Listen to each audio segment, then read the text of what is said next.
Our last speaker is another editor, is the second editor of the special issue. And we're privileged to welcome him. This is Leonard Wantchekon. He is a professor of politics and international affairs at Princeton University. Leonard, we look forward to your remarks.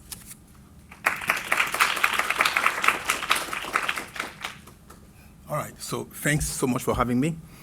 On top of being professor at Princeton University, I'm also the founder of the African School of Economics based in Benin. So my remark will be on how institutions mediate the relationship between information and governance. As my colleague have said earlier, the literature on governance has focused on two approaches in thinking about governance and information. One is better information that will help government to make better decisions and citizens to be more engaged.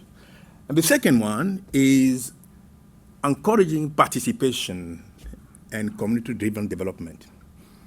But the evidence on the effect of both information and participation has been mixed.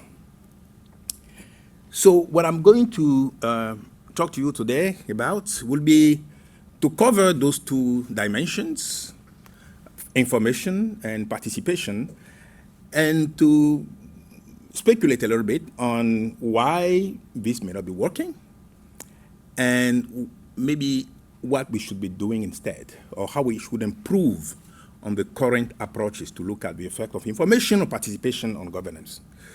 So I'm going to focus on governance seen as service delivery, security infrastructure, and so on. But I'm also going to talk to you about social capital, and we focus on what I call constructive social capital. Social capital is defined as connections among individuals, the norm of reciprocity that arises from them.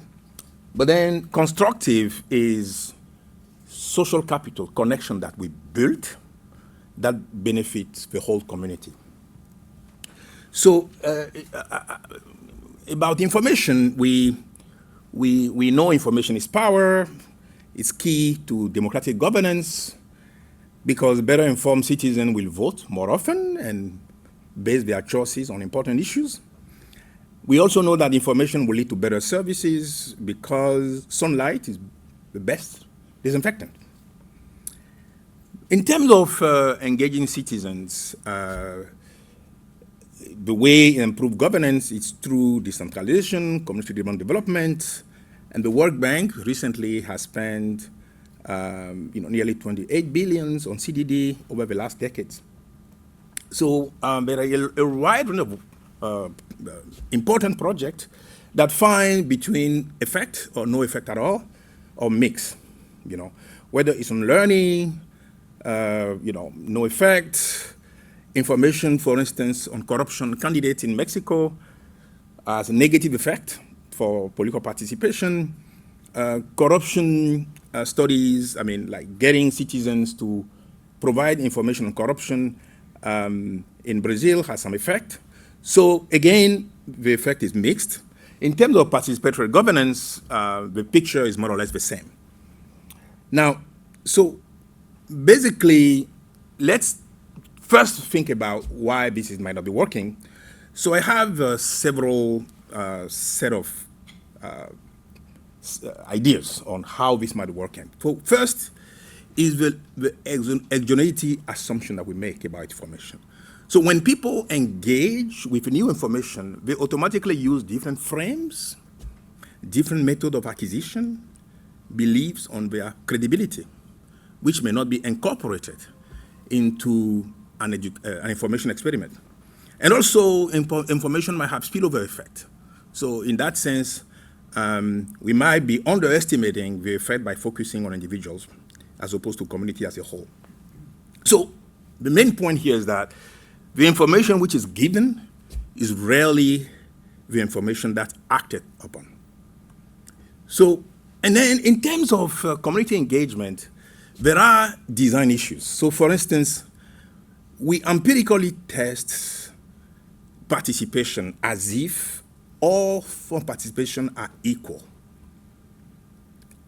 But in fact, the rules of participation matter. For instance, when we are running a town hall meeting, it matters whether town hall meeting is preceded by deliberation or not. It matters whether people vote after the deliberation or not. It matters who set the agenda and what is the agenda. So in a sense, when we are assigning participation, we are not, we need to be very specific about the institutions of participation that people are using. So basically what we do, typically when we run those kind of experiments, we jump straight from information to governance. We don't necessarily take into consideration how information is processed in organizations, social networks, and what are the rules under which this information is processed. So we need to think about a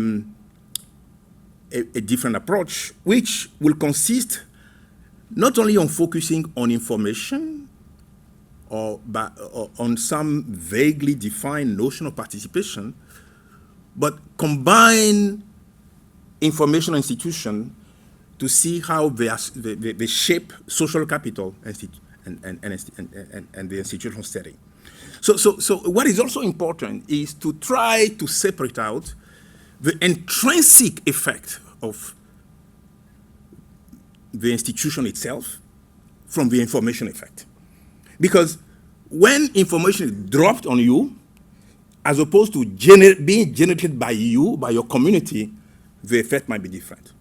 So in one case, people are being directed. In another case, people are being empowered. And the empowerment itself can have some important effect. So when, for instance, we are running, this kind of participant experiment, an information experiment, so we need to think that we are not simply assigning an institution, an information, we are also assigning a decision-making process.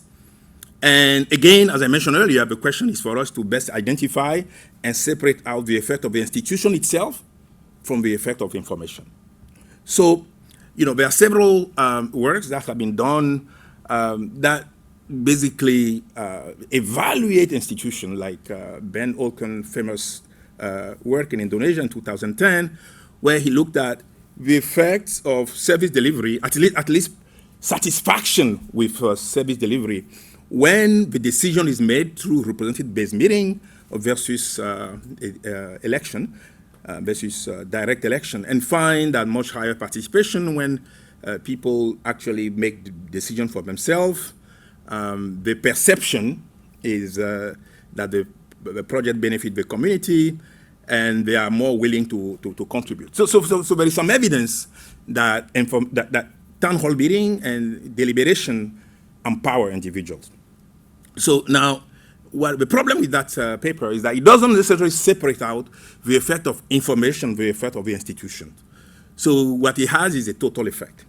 So with some colleagues, I run similar project in Philippines and Benin, where basically we get candidates to deliberate their platform, through some kind of multilateral or bilateral type of information or communication versus the status quo, where it's unilateral communication, where you talk to voters simply, versus you get them to actually engage and deliberate your platform.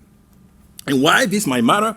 Well, because when people are deliberating, they might coordinate and learn more about each other's preferences. The candidate's platform might be more clear, and also they may have the opportunity to customize the platform, to take ownership by proposing or by giving ideas on how this platform is going to apply to them. So, and also what is important is that when people are excited about information, they are more willing to share than when it's boring. So if, for instance, they are part of designing, debating, discussing the platform, they have an opportunity to talk to others. Now, so we run this experiment, as I said earlier, and the process, again, following my own advice, is that you have to be very specific. So first of all, the way it works, the candidate representatives show up. He provides a short introduction to the platform. deliberation for about 1 hour and a half, and then at the end, there is a summary of what happened at the meeting. So the information that come out of a meeting is summarized clearly at the end. So we can then know what the people are voting, not only based on what came out of a meeting, but also the fact that they actually debated, the information that was provided to them. So, and then here is an example. Here is a picture of this in the Philippines. And then we find that this has serious effect. So turnout in Benin, for instance, increased. Electoral support for candidate has increased. And what is spectacular, particularly in the Philippines, is that vote share for the treatment candidate increased by 50%. While simply because those candidates we work with were smaller parties, and for them, like one kind of 1% or 2% increase in their vote share will lead to one more seat at the National Assembly, which is very important. So it shows that empowerment works, and we can actually, when we are providing information, sort of take that into consideration. So there is a follow-up project, for instance, in Benin, where it's done with bureaucrats. So instead of audit report being thrown at the mayor, who will make a decision about who to fire, who to keep, so this audit report is debated, discussed among members of the administration under closed door.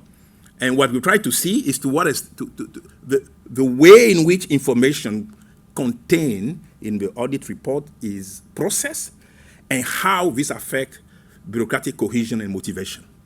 For instance, when people on a closed door debate audit report, they might take more ownership of the success and failure or what comes out of it, and this will have an effect. So to summarize, so information is power, information is important, but then it's provided in some specific institutional context. So, and it's important that we try to separate out the effects of the endogenously generated information and from the intrinsic effect that the institution itself might have on behavior. Thank you very much.